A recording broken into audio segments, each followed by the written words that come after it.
कहते हैं संत वचन पलटे नहीं पलट जाए ब्रह्मांड।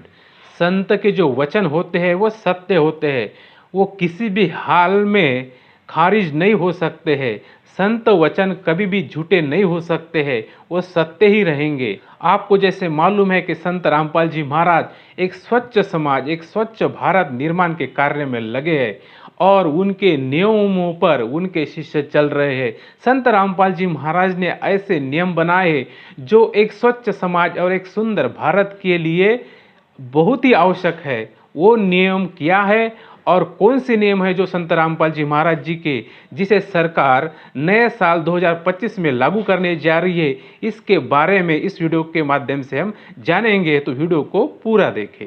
नमस्कार साथियों, मेरा नाम है नरेश और आप देख रहे हैं यन के विचार मंथन।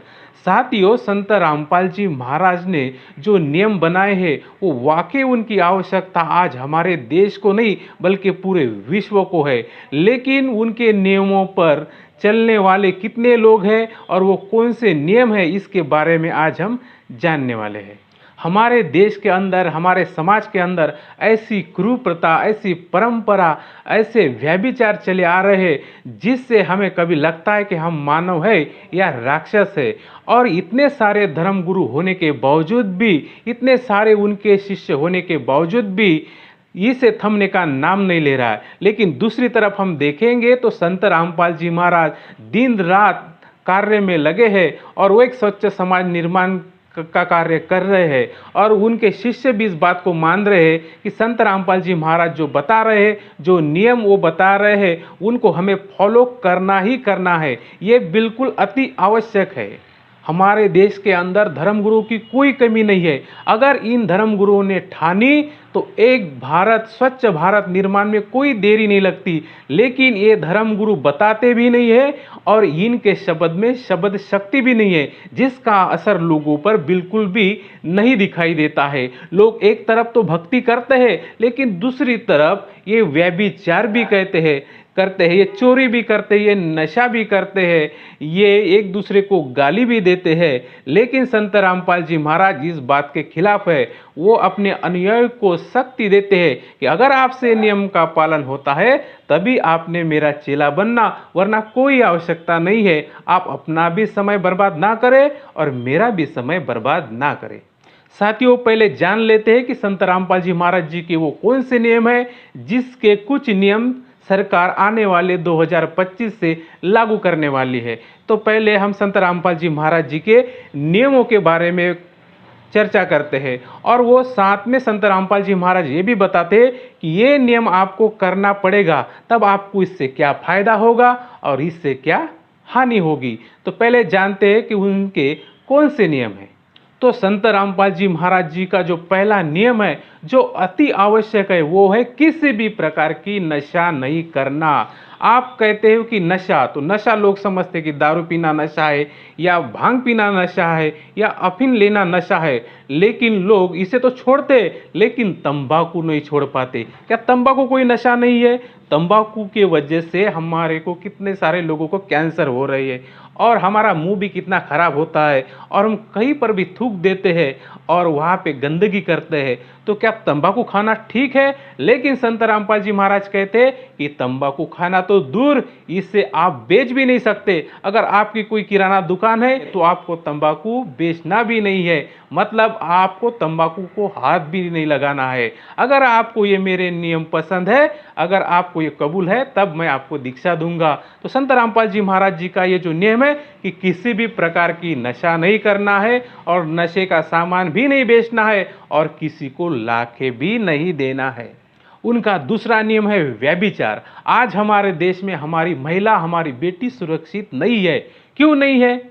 यहाँ क्या दूसरे लोग रह रहे, हम ही तो रह रहे, हमारी बहन बेटी है। लेकिन ये भाव हमारे अंदर बिल्कुल भी नहीं है, क्योंकि हम गंदी गंदी फिल्में देखते हैं और हम हमारा मनोरंजन करते हैं, उसी से हमारी मानसिकता खराब होती है। लेकिन संत रामपाल जी महाराज का इसमें जो नियम है कि किसी भी प्रकार की आपको फिल्म नहीं देखनी है, गंदी फिल्म नहीं देखनी है, अपना समय बर्बाद ना करें, परमात्मा का सिमरन करें, ताकि आपका मानसिक संतुलन ठीक रहे और आपके अंदर कोई गलत विचार प्रवेश ना करे। तो संत रामपाल जी महाराज जी का जो नियम है कि व्यभिचार नहीं करना है, हमें दूसरे बहन बेटियों को जो है अपनी बहन बेटी के भाव से देखना है। कबीर साहब जी की वाणी देकर हमें संत रामपाल जी महाराज जी समझाते हैं कि परनारी को देखिए बहन बेटी के भाव, कहे कबीर पाप नाश का यह सहज उपाय। अगर हमारे मन में अगर ऐसी वासना आ जाती है तो हमें सोचना चाहिए कि अगले वाली अगर हमारी माँ होती, हमारी बेटी होती, तो क्या हम इसके साथ ऐसा ही करते।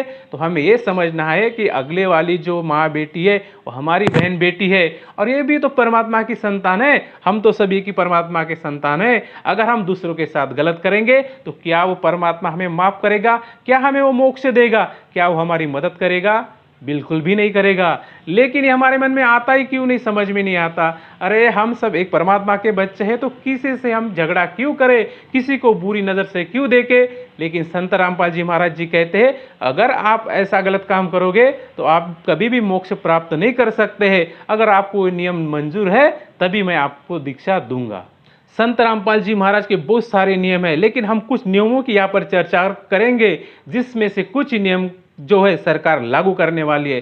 तीसरा खास नियम उनका यह है कि किसी भी प्रकार का हमें आडंबर नहीं करना है, शादियों में खर्चा नहीं करना है, क्योंकि हम एक दूसरे की देखा देखी बहुत सारा पैसा शादी में खर्चा करते हैं और कर्ज में दबे रहते हैं, ना भक्ति ठीक से कर पाते हैं, ना हम हमारा जीवन ठीक से चला पाते हैं, और उसकी कोई आवश्यकता भी हमें नहीं है। लेकिन इन जो पैसे वाले जो लोग हैं, इन्होंने ये प्रथा चालू की है, डीजे बजाना, घोड़ी लाना, फटाके फोड़ना, इतने सारे गहने पहनाना और ये बहुत सारी दावत देना, इसकी कोई आवश्यकता नहीं है। लेकिन संत रामपाल जी महाराज जी हमें समझाते हैं कि ये आपको नहीं करना है, आपको नेकी से कमाना है और ठीक से खर्चा करना है, ताकि आप कर्जे में ना दबे रहे और सदा आप परमात्मा का सुमिरन करते रहे।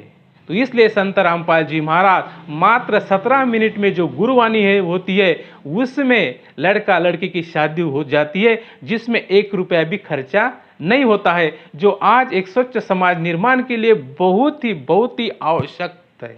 और भी संत रामपाल जी महाराज जी की नियम है कि छूछुआत नहीं करना है, भेदभाव नहीं करना है, जातिवाद नहीं करना है। हम एक परमात्मा की संतान है, सभी से हमें प्यार से रहना चाहिए, भाई भाई के जैसा रहना चाहिए, तभी हम इस आध्यात्मिक क्षेत्र में सफल हो सकते हैं। साथियों, ज़्यादा बात ना करते हुए, वैसे तो बहुत सारे नियम है संत रामपाल जी महाराज जी के, जो सख्त उनका आदेश है कि उनको फॉलो करना ही है, और उनके शिष्य आज करोड़ों की संख्या में उनके शिष्य है जो उनके नियमों का पालन अच्छे तरीके से कर रहे हैं। तो वो कौन से नियम है जिसे सरकार 1 जनवरी 2025 से लागू करने वाली है?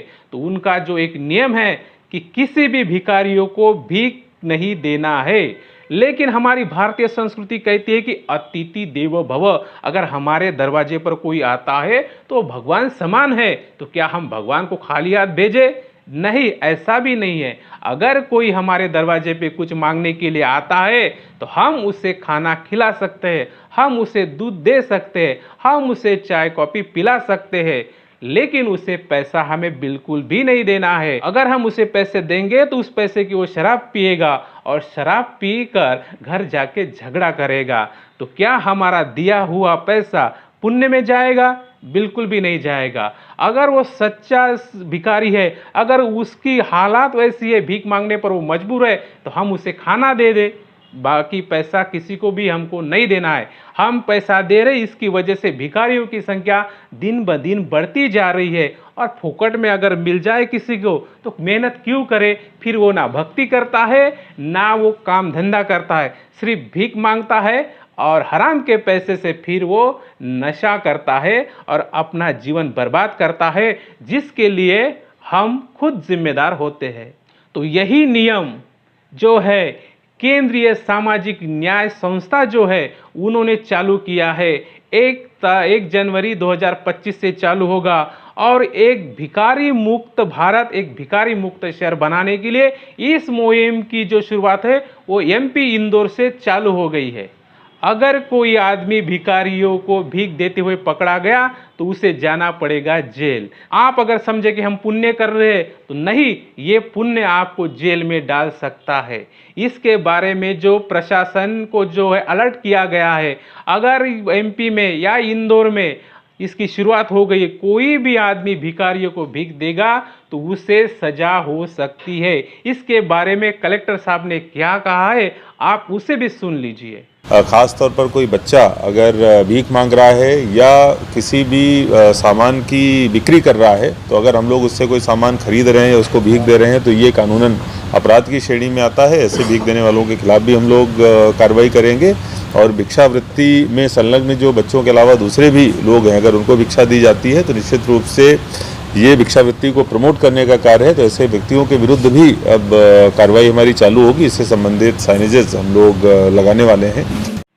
तो साथियों, आपने सुना कि कलेक्टर साहब ने क्या कहा कि भिखारी मुक्त भारत बनाना है, भिखारियों की संख्या हमें कम करनी है, क्योंकि भिखारियों का धंधा बना है। भिखारी अब भिखारी नहीं, वो करोड़पति बन गए।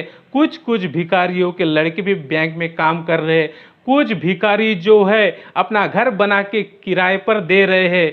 और भिखारी जो है वो भिखारी नहीं, मतलब वो लखोपति है, लेकिन भिखारियों का ढोंग करके हमें वो उल्लू बना रहे हैं और अपना मानव जीवन वो नष्ट कर रहे हैं, जिसके जिम्मेदार हम खुद हैं। तो हमें सावधान होना चाहिए। आज के बाद किसी भी भिखारियों को भीख में पैसे नहीं देना है। अगर उसे देना है तो हम खाना दे सकते हैं। और यही संत रामपाल जी महाराज जी का नियम है, जो संत रामपाल जी महाराज जी के जो अनुयायी है उसे फॉलो करते आ रहे हैं। लेकिन लोग कहते हैं कि कैसे लोग हैं, भिखारियों को भीख भी नहीं देते। लेकिन अब इसके पीछे क्या कारण है आपने सुन लिया, और इसे प्रशासन लागू करने वाला है 1 जनवरी 2025 से। साथियों, आज की वीडियो में बस इतना ही। अगर आपको मेरी ये वीडियो पसंद आए तो इसे लाइक, शेयर तथा कमेंट जरूर करें। अगर आपने हमारे चैनल को अभी तक सब्सक्राइब नहीं किया है तो चैनल को सब्सक्राइब जरूर करें। फिर मिलते हैं नए विचार मंथन के साथ। जय हिंद, जय भारत।